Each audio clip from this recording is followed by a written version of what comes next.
Cuando descendió Jesús del monte, le seguía mucha gente. Y aquí vino un leproso y se postró ante él diciendo: Señor, si quieres, puedes limpiarme. Tome su lugar, por favor.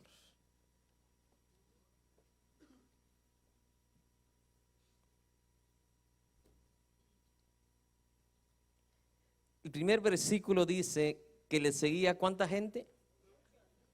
¿Por qué le seguía mucha gente? Acuérdese que hubo una pausa en el ministerio de Jesús.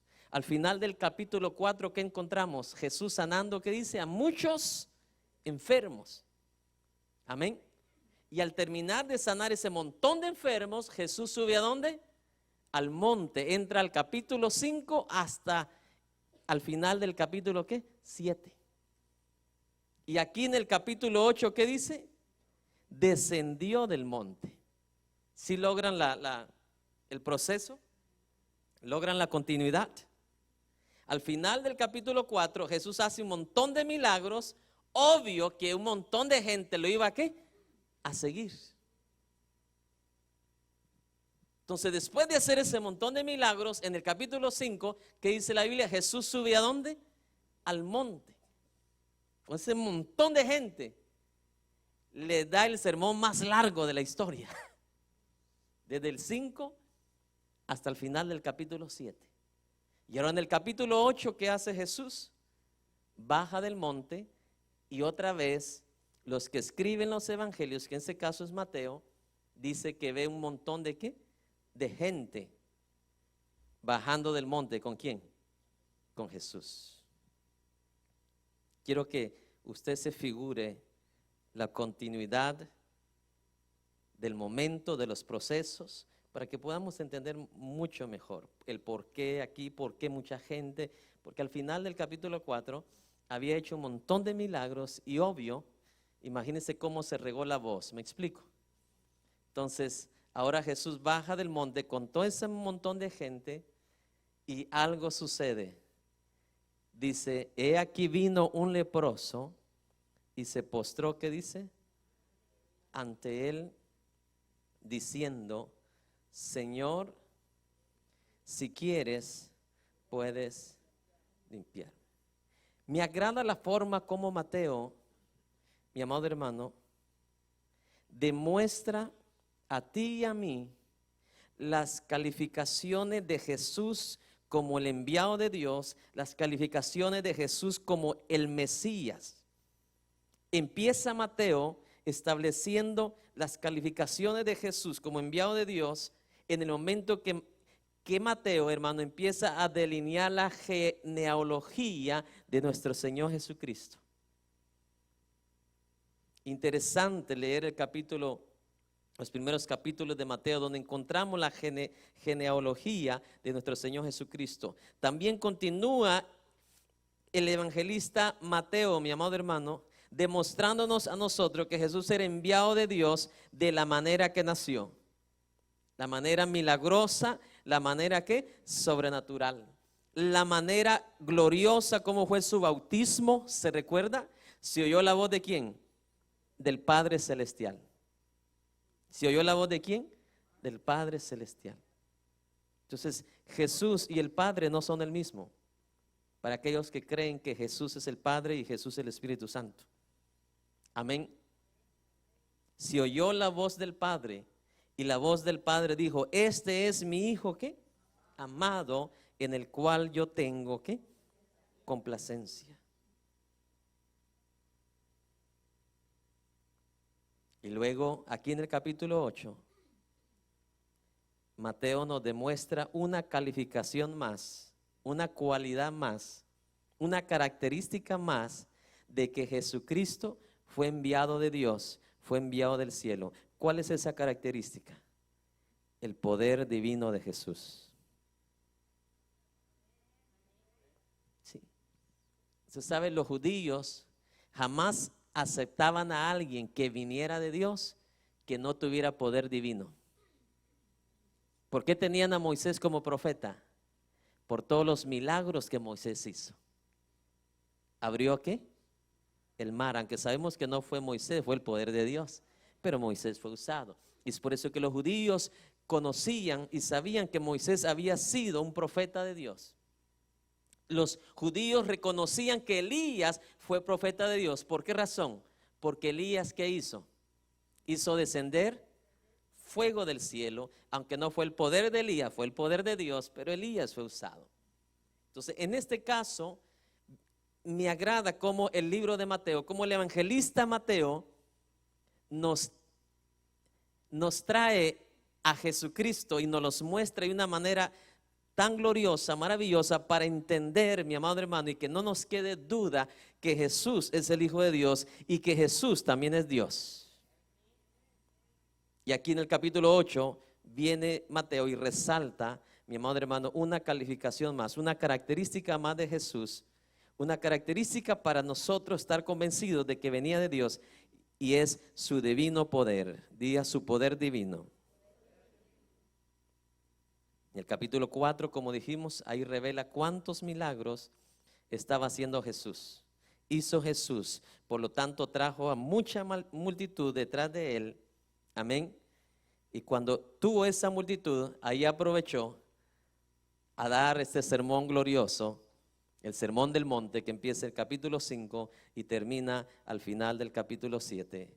Y ahora viene Jesús y resume o empieza otra vez a manifestar este poder glorioso. ¿Cuántos dicen amén? Entonces, los milagros de Jesús fueron su prueba divina de su poder divino, sus credenciales, mi amado hermano, que lo acreditaban de que era el Mesías, el enviado de Dios. Amén. Y el propósito de Mateo de escribir cada uno de estos milagros, mi amado hermano, para cada uno de nosotros, es para confirmar su deidad, para confirmar que Él era Dios, para confirmar que Él era el Mesías, el Salvador de todo ¿qué? El mundo. Y lo que me agrada de Jesús es que cuando Jesús hacía un milagro, en algunas ocasiones lo hizo con su palabra, ¿verdad? Se sanó. En algunas otras ocasiones era por ponerle la mano, ¿me está escuchando? Pero en ninguna vez usted ve que Jesús, mi amado hermano, hace milagros con fanfarria, hace milagros con fórmulas mágicas, ¿me está escuchando?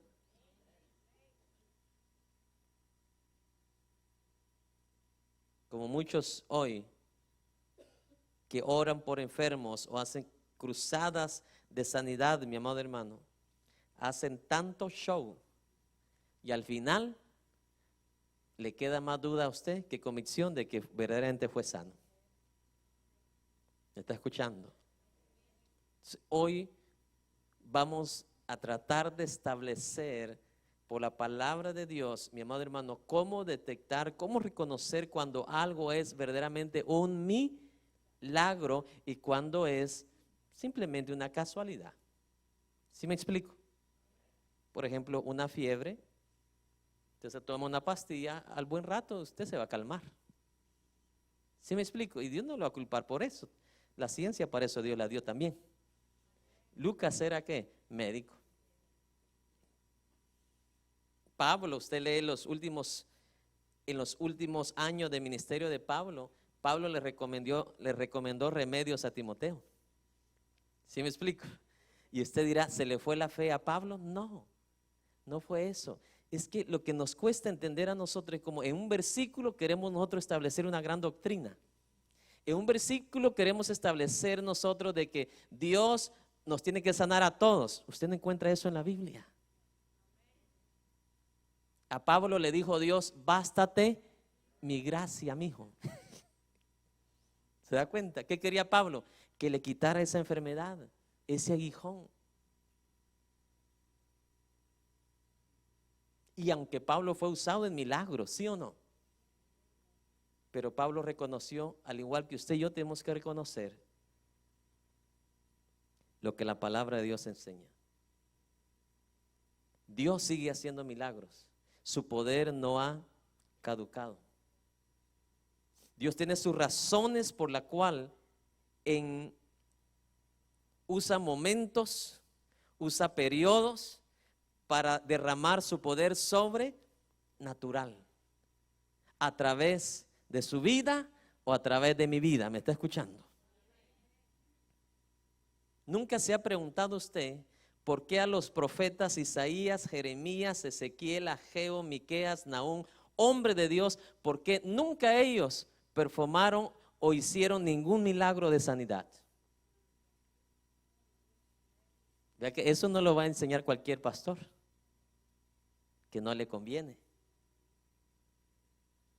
¿No fueron usados por Dios? Claro que sí. Pero ¿por qué nadie fue sanado en sus tiempos?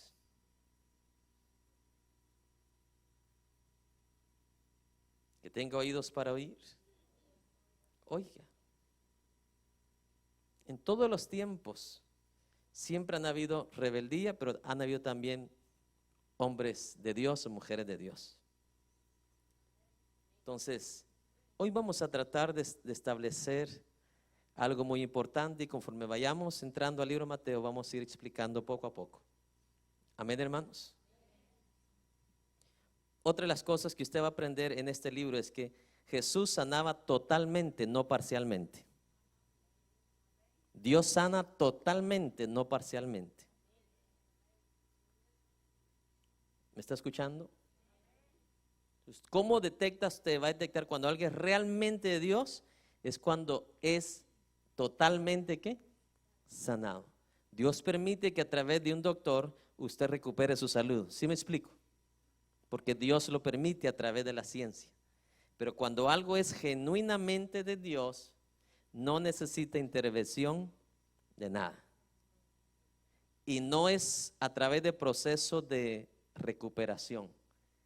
El milagro tiene que ser ¿qué? Instantáneo. ¿Sí me explico? Pero el evangelista le dice, de aquí a unos 15 días va a estar mejor. Sí, como él se va, ya no vuelve. Y el pobrecito se quedó con el dolor. ¿Me está escuchando? Entonces hay que enseñar la palabra tal y como está. Yo no quiero ni llevarlo a la nube con ofertas sin promesa, ni tampoco dejarlo aquí abajo en la ignorancia, sino que le voy a enseñar de acuerdo a la palabra de ¿quién? De Dios. No importaba cuán deformado estaba el cuerpo, Jesús lo restauraba totalmente. ¿Cómo estaba el cuerpo de Lázaro? Descompuesto. ¿Y qué le dijo Jesús a Marta y María? Denle en 30 días y se va a recuperar el cuerpo. En el instante hizo todo. Sí, es que mira los huesos, pobrecito, ya están deshechos. Dale unos 30 días mientras el calcio vuelve y fluye en todos sus huesos. Hermano, ya ve que nos va a ayudar algo a estar aquí hoy.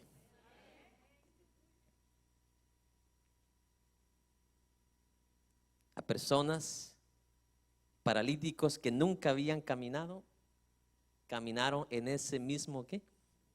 No le dijo, mira, dale 30 años, como nunca ha caminado, desde que nació, nunca había caminado. Mira, va a tener que ser como un bebé y va a tener que dar tanes. ¿Sabe qué es los tanes, verdad? Los primeros pasos con tropiezo que se da el niño, el bebé.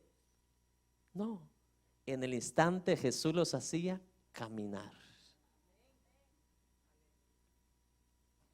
De todo esto vamos a aprender. No atribuya a Dios lo que no es de Dios. ¿Me está escuchando? Hay que ser genuino, hay que ser objetivo.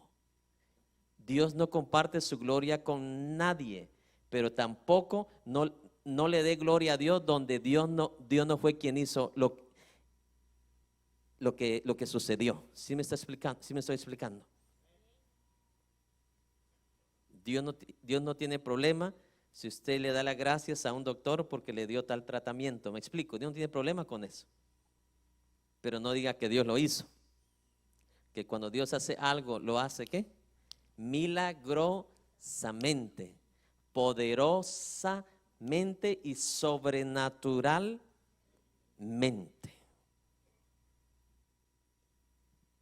Personas que nunca habían visto con sus ojos, Jesús los sanó ¿qué? Instantáneamente. No le dijo de aquí a 30 días usted va a mirar. Solo un ciego lo sanó progresivamente. ¿Qué sucedió? Puso las manos y miraba borroso, ¿se recuerda? Pero no le dijo, mira, vete que de aquí a 15 días te vas a mejorar. No, le dijo, espérate. Y le puso otra vez las manos y en el instante que ya miró bien. Es uno de los dos milagros progresivos que encontramos en los evangelios, pero que la restauración sucede no más de una hora. ¿Me está escuchando? Entonces, esas son cosas, detalles que nosotros debemos de tener bien en claro. Lo que están viendo a través de la televisión, que los han engañado tanto, mis amados hermanos. Les han dado falsas esperanzas. ¿Sí o no? Jesús sanó órganos como aflicciones provocadas por demonios. Aún llegó, como en el caso de Lázaro, a levantar ¿qué? Muertos. Y obvio, todo eso trajo inmediatamente ¿qué? Atención. Amén. Y me llama mucho la atención la instrucción que le dio Jesús, la que le dio Jesús a sus discípulos. Cuando mandó a sus discípulos también a predicar, a evangelizar con el mismo poder de Dios. ¿Sí me explico? Con el mismo poder de Jesús. Les instruyó que no tomaran dinero de nadie. ¿Está escuchando? ¿Por qué? Porque iban a haber millonarios que iban a ser sanados y le iban a dar su milloncito, y fácilmente eso los iba a apartar ¿de dónde? Del propósito, el propósito al cual Jesús vino, y es dar de gracia de lo que de gracia hemos ¿qué? Recibido. Si usted no me cree eso, ahí está en la palabra del Señor. Capítulo 10, usted lo lee, el 8 al 9, ahí está. Dice que no tomaran dinero. Dice, número 1, la razón por la cual Jesús les instruye de esa manera es para que no corrompieran su corazón y para que los motivos del evangelio no cambiaran en sus vidas, sino que el motivo fuese Jesús y no el dinero. ¿Me está escuchando? Entonces, otra de las cosas que debemos de entender por la palabra es que por un breve periodo de tiempo fue que Jesús hizo estos milagros. ¿Me está escuchando, hermanito? Por un breve periodo de tiempo fue que Jesús hizo estos milagros, donde prácticamente toda enfermedad era eliminada completamente, sanando miles tras miles, tras miles, tras miles. Hay muchos pasajes donde leemos, donde muchos enfermos fueron ¿qué? Sanados. En otras palabras, todos los milagros que hizo Jesús fueron suficientes como para que la gente hubiera creído en Él. Amén. Pero la realidad es que usted y yo sabemos que no sucedió así, ¿verdad? Y en esta ocasión, cuando Jesús viene bajando del monte, después de dar su glorioso sermón, he aquí vino, ¿qué dice?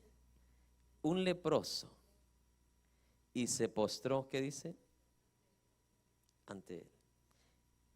Me gustaría darle una historia acerca del leproso, primeramente, para que usted entienda lo que realmente sucedió ahí. Amén. una persona que era sospechosa de tener esta enfermedad de lepra, primero tenía que llevarse al sacerdote para que el sacerdote lo examinase. ¿Me explico? Y si él mostraba señales de tener esta enfermedad o tener este problema en la piel, era separado por 7 días. Y si los síntomas empeoraban,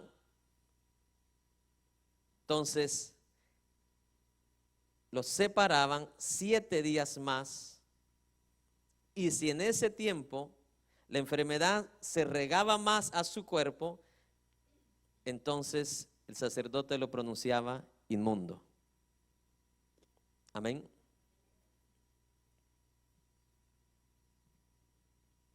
En algunas ocasiones, cuando alguien contraía la lepra, su cabello en no mucho tiempo se convertía en blanco.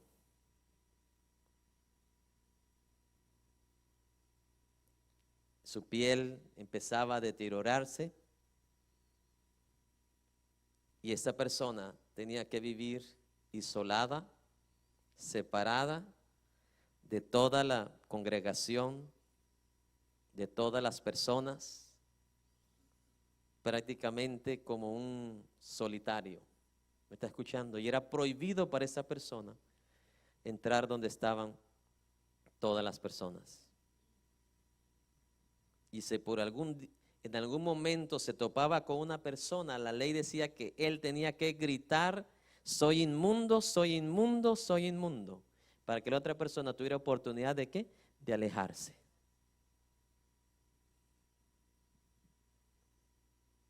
Esas personas que contraían lepra, sus vestidos tenían que estar rotos. Esa era otra señal para que las demás personas supieran que esta persona tenía lepra. Su cabeza no la tenía que cubrir, sino que la tenía que tener totalmente descubierta, y lo que sí tenía que cubrir era su boca, para no contaminar a las demás personas o para prever de que alguien más se contaminase. Y donde quiera que iba, si se miraba gente alguna, él tenía que gritar: inmundo, inmundo, inmundo. Triste la vida de un leproso, ¿no? Para ellos era prohibido vivir en la comunidad, en la sociedad con los israelitas. Si usted quiere estudiar esta ley, la estudia en su casa en Números 5:2. Ahí encuentra esta ley.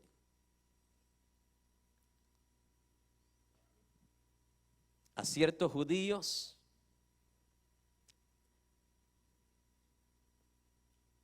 les impedían que el leproso llegase a 6 pies a distancia. Y si en determinado día había viento, el límite era 150 pies. O sea, un leproso no podía llegar más cerca de 6 pies de una persona. Y si había viento, tenía que ser la distancia 150 pies. Dele gracias a Dios que usted no vivió en esos tiempos. En otras palabras, la lepra era una ilustración gráfica del pecado. ¿Me está escuchando? Al igual que la lepra, el pecado infecta a toda la persona, a todo el ser humano, ¿sí o no?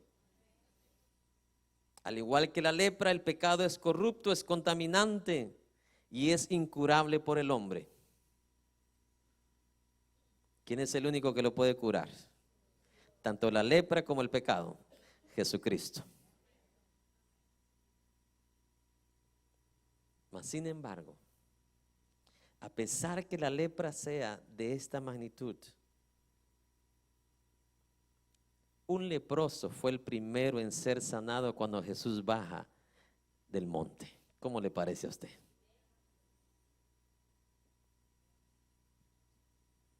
Y lo que me llama a mí la atención de esta enseñanza es que la forma en que sucede esta historia. Cómo este leproso se atrevió a llegar donde estaba Jesús, sabiendo el leproso que para él era ¿qué? Prohibido llegar donde había gente, y mucho menos donde estaba ¿quién? Jesús, que era el santo, el perfecto, el puro, el limpio. ¿Me está escuchando? Esto es lo que me llama la atención a mí. Y hay 4 cosas que quiero detallar de este leproso. ¿Cuántas? Número 1, vino a Jesús seguro. Vino a Jesús con seguridad. Vino a Jesús con firmeza. ¿Está escuchando?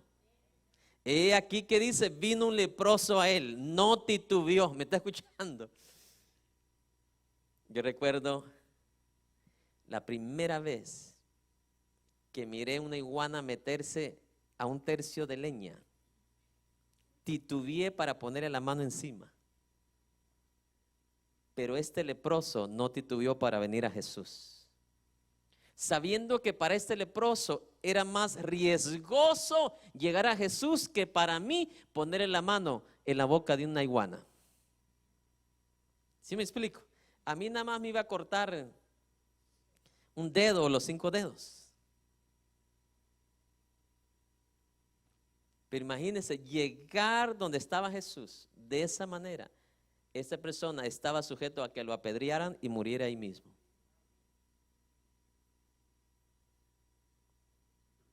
Por eso me llaman la atención 4 cosas de este leproso, que tú y yo debemos de prestar atención. Si vienes a Jesús, debes de venir ¿de qué manera? Seguro, sin titubear. ¿Por qué está usted aquí en esta casa hoy? Espero porque usted está segura que aquí está Dios, aquí está la presencia de Dios, aquí Dios habla nuestra vida, aquí Dios envía bendición y vida eterna.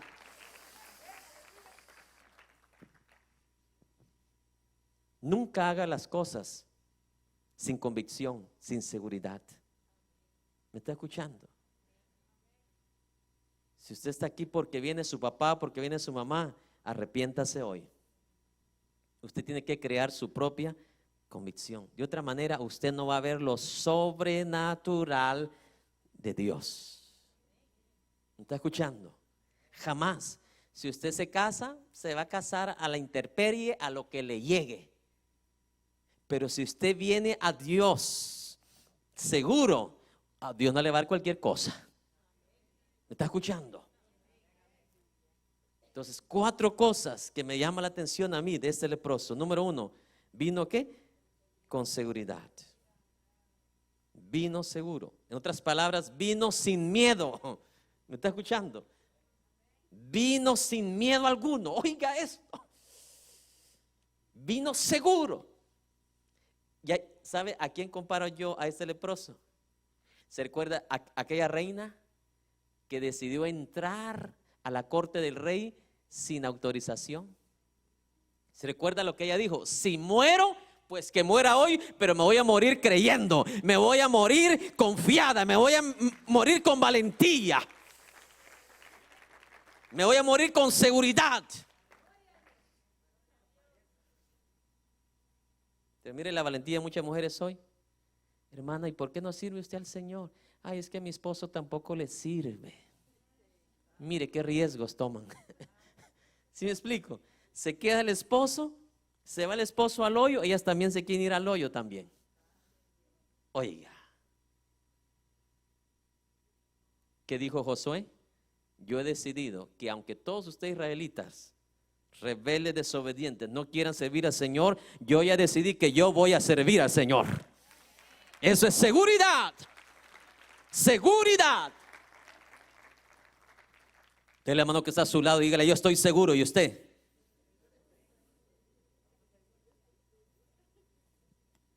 Mire, y seguridad a través de la circunstancia, a través de los riesgos. Oh, bendito. Porque mire, mucha gente quiere ser sana solamente con cantar aquel canto, ¿verdad? Que canta mucho, ¿verdad? El canto del leproso, ¿se recuerda? Quiero sanar tus heridas. Con ponerle play a ese canto 1000 veces, usted no va a ser sana. Usted va a ser sana cuando usted conozca a Dios por su palabra y conozca los caminos de Dios. Los caminos de Dios se conocen por su palabra. ¿Cómo vino este leproso entonces? Seguro, a pesar de los riesgos. Él se arriesgó a ser apedreado, a ser muerto, a ser rechazado, a ser avergonzado. No vino y gritó desde lejos a Jesús, Jesús. No, él se arriesgó de ir hasta donde estaba Jesús.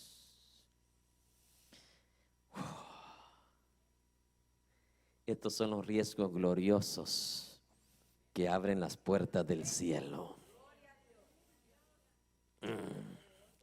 Estos son los riesgos que tomó Sadrach, Mesach y Abednego. No me importa si nos echan en el horno de fuego, pero nosotros estamos seguros al Dios que servimos. Y aquí vamos a estar de pie mientras los demás están arrodillados a los dioses falsos. Gloria a Jesús.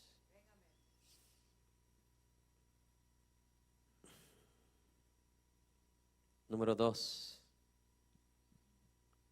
La segunda cosa que me llama la atención de este leproso es que vino Jesús con reverencia.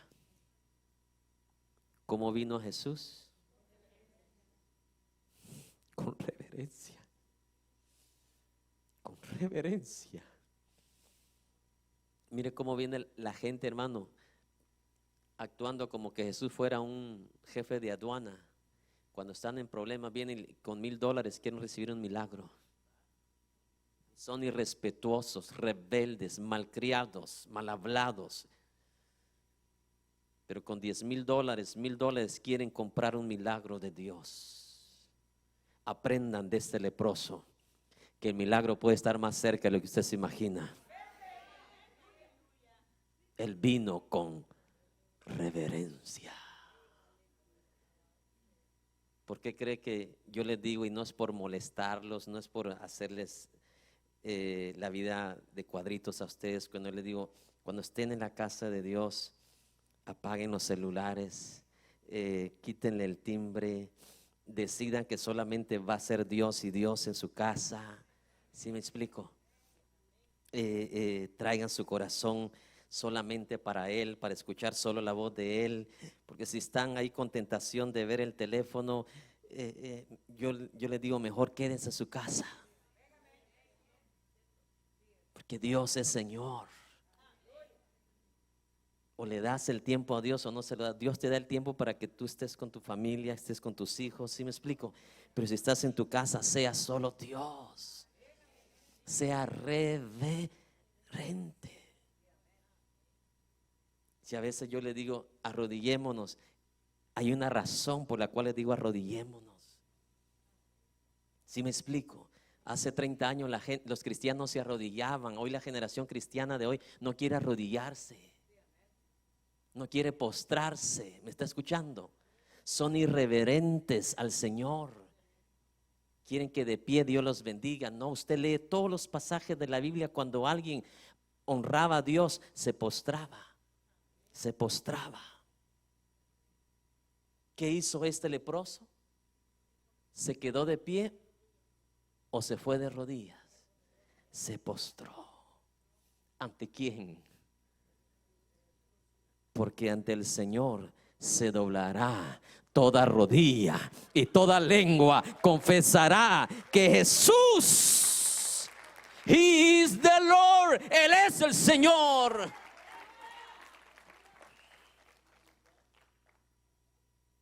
Él es el Señor. Sea reverente. Sea reverente su manera de venir a la casa de Dios, en su vestuario, en su comunicación, en sus miradas. ¿Sí me explico? Sean miradas santas, sean miradas justas. En toda acción seamos reverentes.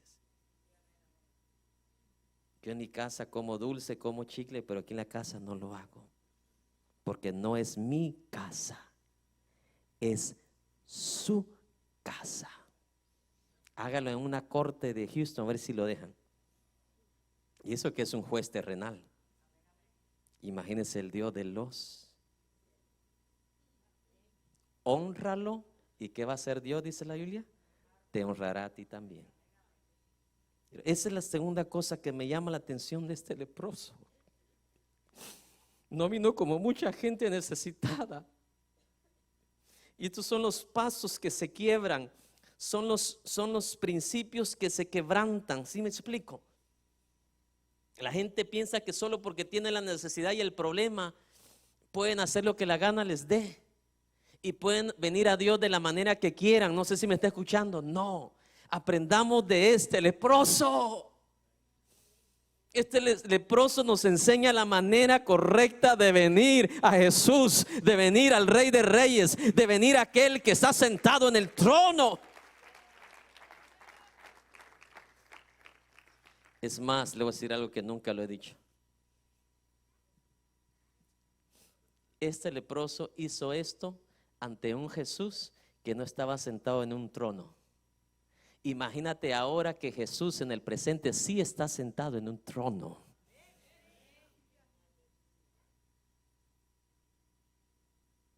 ¿Qué hacen, dice la Biblia, los seres celestiales en el cielo?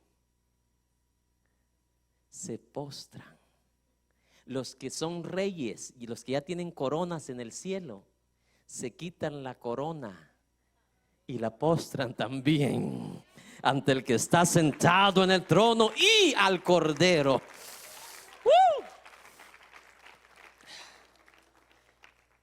Y usted no quiere ni siquiera bajar sus rodillas, ni corona tiene y no quiere bajar ni sus rodillas.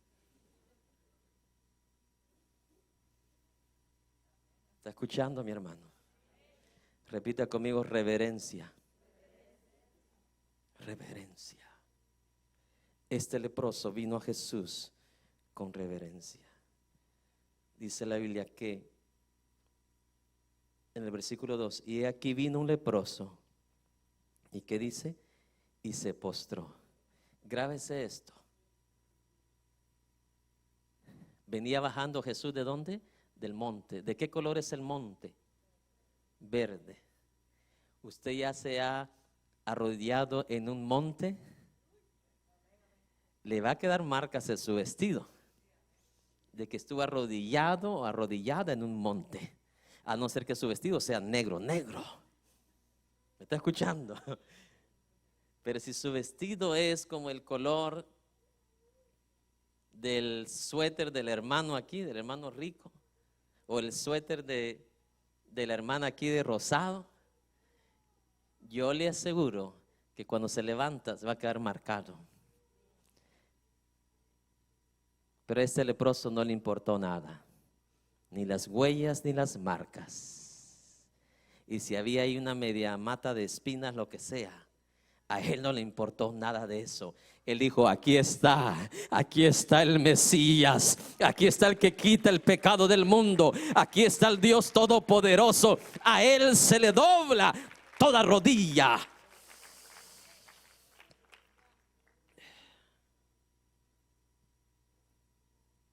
Eso me agrada ver, hermanos, cuando entran a la iglesia y postran su rodilla, ya sea en la silla o aquí en el altar, antes de empezar el culto.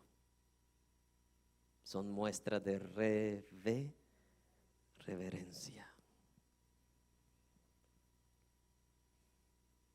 Estos falsos maestros de hoy en día, estos modernos, ya no enseñan a la iglesia a ser reverentes.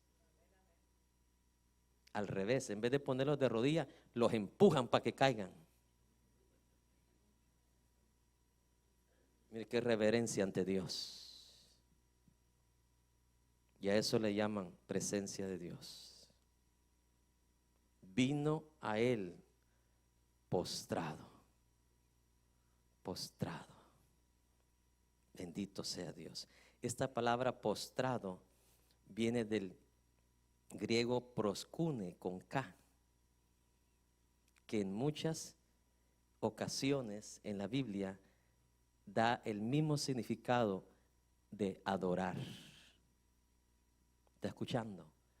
Adorar, adorar.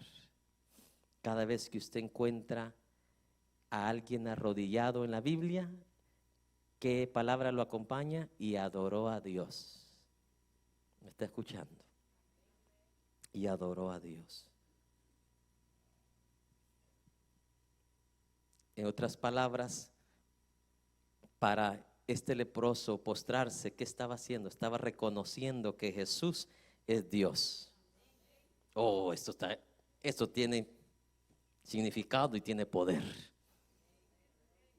Cuando usted se postra, usted se baja, ¿y quién queda arriba? Dios. Cuando usted se postra, usted reconoce que alguien está sentado en el trono, reconoce que alguien es Señor, alguien es Rey.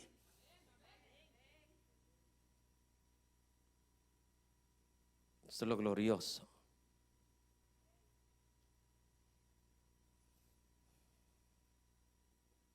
Mire,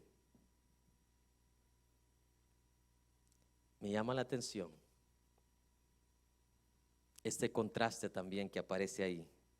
¿Usted no cree que en medio de esas multitudes ahí no estaban los escribas también? Por supuesto que sí. Donde quiera que Jesús andaba, ahí andaban esos metidos también. Solo para hacerle tropiezo y para hacerle la vida cuadritos a Jesús.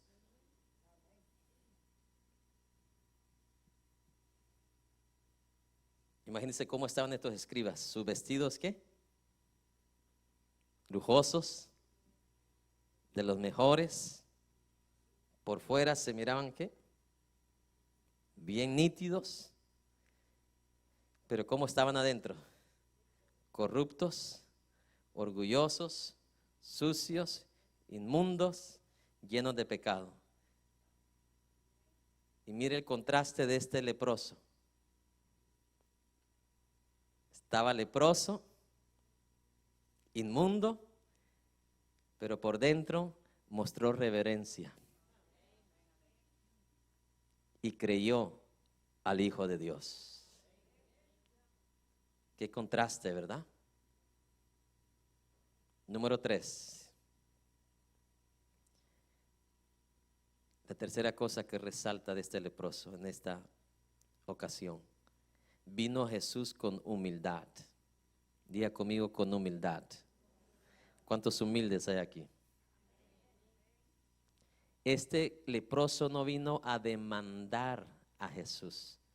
No vino a forzar a Jesús. ¿Sí me explico? No vino de una manera demandante a Jesús. Me tenés que sanar.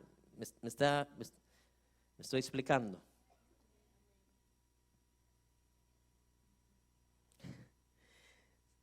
¿Sabe qué es lo primero que yo oigo cuando alguien me llama así por una petición? Ore porque necesito un milagro. Yo creo que toda esta gente tiene que escuchar esta enseñanza de hoy. ¿No necesitamos un milagro de leproso? Por supuesto que sí. Pero para eso es la palabra de Dios, para aprender. Para aprender. La palabra no se lee así nomás. Como antes, ¿verdad? Cada domingo preguntaban, ¿cuántos capítulos leyó esta semana? Y la hermanita Gencha, como no había leído nada de la Biblia toda la semana, a última hora estaba leyendo ahí los capítulos más cortitos de la Biblia para reportar que había leído 5 o 10. ¿Qué había entendido? Nada. Entonces, así pasan 5, 10, 15, 20, 25 años sin ver la gloria de Dios. Nunca confunda una casualidad con la gloria de Dios. Nunca confunda una casualidad que le sucede al mundo o al cristiano como cuando Dios hace algo directamente de su mano. ¿Cómo usted sabe que el mar rojo fue abierto por mano poderosa? Porque mano humana no lo puede hacer. ¿Cómo usted sabe que los muros de Jericó fueron derribados con mano poderosa? Porque mano humana no pueden derribar esos muros de pura piedra. No confundamos, ya no seamos niñitos en atribuir equivocadamente cosas a Dios. ¿Sí me explico? Las cosas que usted puede hacer, usted las hace, pero las cosas que usted no puede hacer, esas son las que Dios se especializa. ¿Me está escuchando? Por ejemplo, usted tiene que ir a tirar la basura, no va a ir Dios a tirarla por usted. Usted fue y la tiró, ¿verdad? Con la fortaleza, la ayuda que Dios le da, la sangre que Dios le permite respirar, ¿verdad? Pero fue usted quien la fue a tirar. No voy a decir, tengo testimonio, hermano, Dios tiró la basura por mí. Así ya casi hay algunos que dan testimonio de esos. Entonces, ¿cómo vino este leproso? Con humildad. No vino a demandar. ¿Qué le dice al Señor? Señor, mire la primera palabra, ¿cómo le dijo? Señor, Señor, si quieres, puedes limpiarme. ¿Le exigió? ¿Le demandó? ¿Sabe por qué? Porque sabía que no tenía derecho.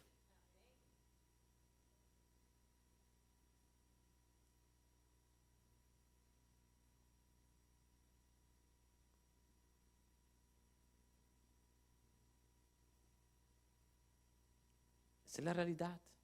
Mire, ¿cuál era la enfermedad que tenía Sara? El problema de salud que tenía Sara era estéril. ¿No era una escogida de Dios? Sí, ¿verdad?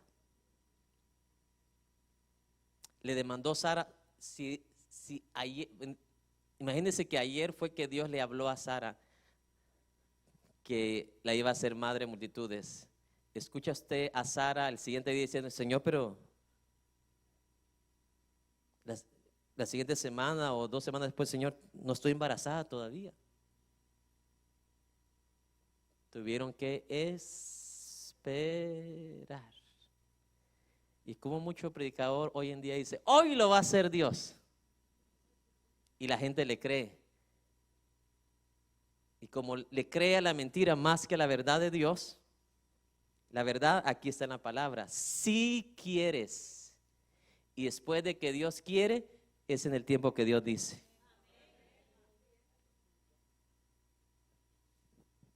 Usted decide creer a la palabra o creer a un falso. Hoy va a suceder, si como él se va esa noche y ya nunca vuelve, y usted se queda ahí con lo mismo. Pero si usted tiene la palabra correcta, usted va a ser como Abraham, usted va a ser como Moisés, usted va a ser como Josué. Esperaron creyendo confiadamente. ¡Oh! Como dijo el salmista, pacientemente esperé en Jehová. ¿Y qué dice? Y él me oyó. ¿Te das cuenta? ¿Cuándo es que Dios te oye? Cuando le demuestras que verdaderamente puedes confiar en el Señor y puedes esperar en el Señor.